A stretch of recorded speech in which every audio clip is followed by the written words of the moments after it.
Disney Princess, Runaway Rajah. Everywhere Aladdin, Jasmine, Rajah, and Abu turned, something spectacular caught their eye. It was the biggest parade of the year. "Look, Aladdin, a snake charmer," Jasmine cried. "And over there," Aladdin pointed, "a fire eater." A group of peacocks strutted by. Next came elephants draped in silk and strings of pearls. But Jasmine couldn't take her eyes off the group of tigers. They were magnificent. A young girl was leading the tigers. The girl tossed a melon. The tiger caught it with his teeth, flipped it, and balanced it on his nose. Aladdin whistled. "Impressive." Jasmine smiled. "You should see what Rajah can do." Jasmine bought some fruit. She tossed a melon to Rajah. He flipped it up to his nose. Then Jasmine tossed him an apple and a fig. Rajah balanced both on top of the melon. At Jasmine's signal, Rajah flung the fruit into the air. He sliced it into pieces with his claws. Jasmine caught the pieces in a bowl as they fell. "Rajah, you're good enough to be in the parade," Aladdin said. Abu noticed the monkeys walking past with their trainer. Aladdin laughed. "Okay," he said. "Abu, why don't you and Rajah walk along with the parade? Jasmine and I will meet you back at the palace."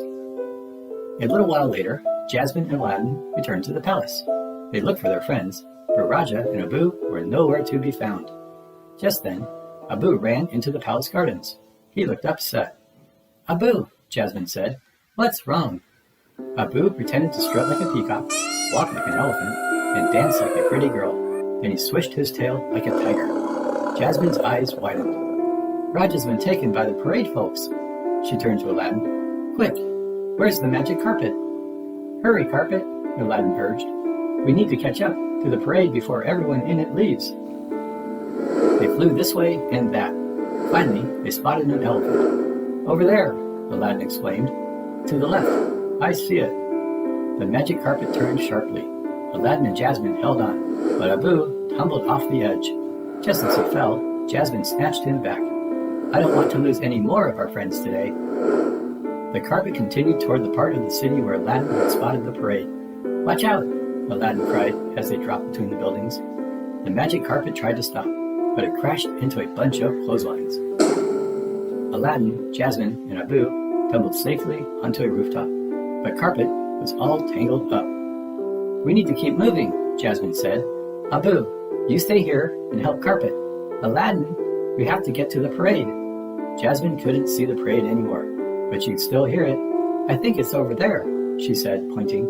She grabbed a long pole and vaulted from one rooftop to the next. Aladdin quickly followed. Finally, they reached the building just before the end of the parade. 3 stories below, Jasmine saw the peacocks, the elephants, and yes, the tigers. Jasmine gasped. "We have to stop them." Aladdin nodded. "But we're so high up. What's the quickest way to get down?" "Jump!" Jasmine clasped his hand, and they leaped from the rooftop. Just as Rajah was being loaded into a cage, Jasmine ran up and threw her arms around him. "Rajah!" she cried. "I was so worried about you." Jasmine quickly removed his collar. "Come on, let's go home." A deep voice stopped her.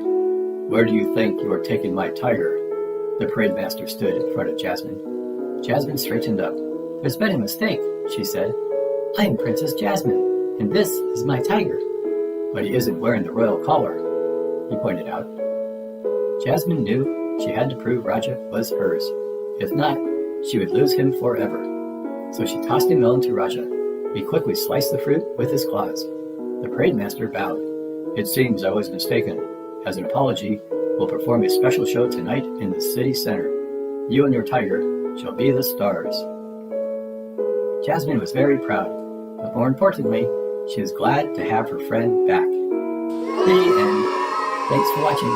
Please subscribe. Don't miss our next Disney princess story. Jasmine the Matchmaker. Bye-bye.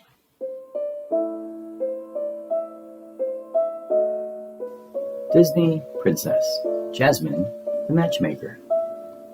One morning, as on every morning, Jasmine and Rajah rode through the busy streets of Agrabah in their royal coach.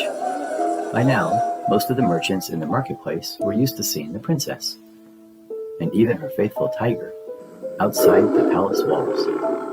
Suddenly, the coach stopped at a large, colorful tent that was set up at the end of the road. The street, it seemed, had been blocked by a traveling show. "Oh, how fun!" Jasmine exclaimed as she read the sign posted near the tent. "There's a circus in town. I'll have to tell Aladdin as soon as we get home. And speaking of home," she said, "we really should be going. It's almost time for lunch." Back at the palace, however, Rajah hardly touched his lunch. "Goodness," Jasmine said to Aladdin, "this isn't like Rajah at all." "What do you think is wrong with him?" Aladdin asked Jasmine. Neither of them had ever seen Rajah so quiet or sullen, or not hungry, before. But Jasmine could only shrug. "I haven't the faintest idea," she replied. The next morning, Jasmine got ready to go to the marketplace once again, this time with Aladdin. After the way Rajah had been acting, she naturally assumed the tiger would not want to leave the palace. But to Jasmine's surprise, he seemed more than happy to go. They stopped in front of the circus tent, where Jasmine showed the poster to Aladdin. "Doesn't that look fun?" she said. Do you think Rajah would like to go?" Aladdin looked at the poster and then at Rajah's dreamy eyes. "Yes," he told Jasmine. "I think he would like that very much." So that very afternoon, Jasmine, Aladdin, Rajah, and Abu all went to the circus. The ring was full of exciting and marvelous acts. There were clowns and acrobats and sword-swallowing giants. There were dogs and horses and monkeys that could juggle and jump through hoops. "This is wonderful," exclaimed Jasmine. "Rajah, don't you agree?" But instead of looking delighted, Rajah looked more solemn than ever before. "I thought he'd be happy," Jasmine told Aladdin. "He will," said Aladdin. "Just wait." Shortly, the lights dimmed, and the circus owner stepped up to make an announcement. "Ladies and gentlemen," he called, "I now present Malika, the star of our show." Out walked a beautiful tigress. Instantly, Jasmine saw Rajah's face light up. Rajah was in love.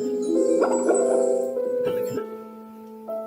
Before they knew it, the show was over, and Malika, the tigress, returned backstage. Rajah's face fell once again, but Jasmine had an idea. "Let's go backstage," she suggested, "and see if we can meet her." They hurried out of the tent and around to the performers' cages. Malika was not hard to find at all. "Rajah," said Jasmine, "meet Malika. Malika, this is Rajah." "Can I help you?" asked a man, stepping up behind them. Jasmine turned to see the owner of the circus.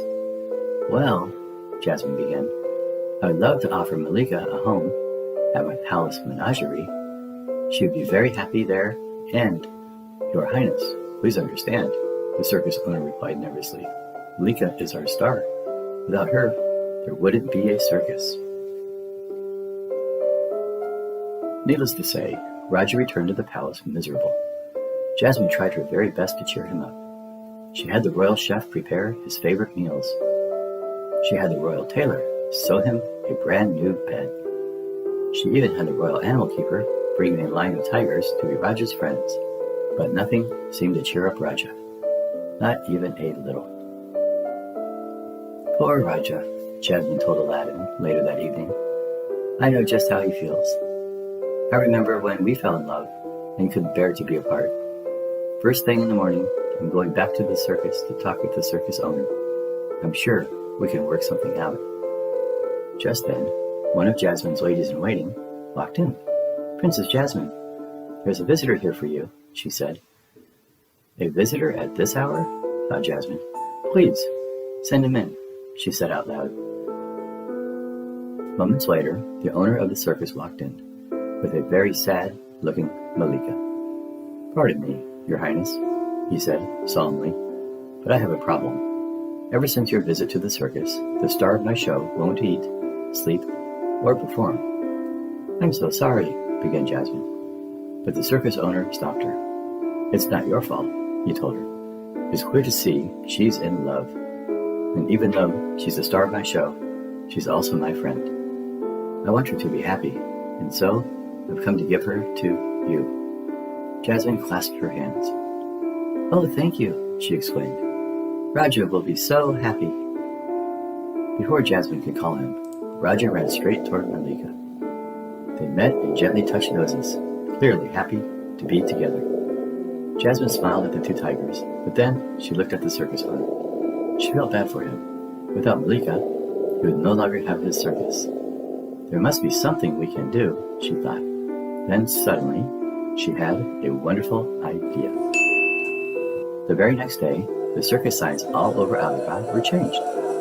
The circus was moved to a park next to Jasmine's palace. And from that day on, that is where it stayed. A royal ball was held to celebrate the grand occasion. And everyone, Jasmine and Aladdin, the circus owner, the tigers, and even the monkeys, lived happily ever after. The end. Thanks for watching. Please subscribe. Don't miss our next Disney princess story, Jasmine's Royal Wedding.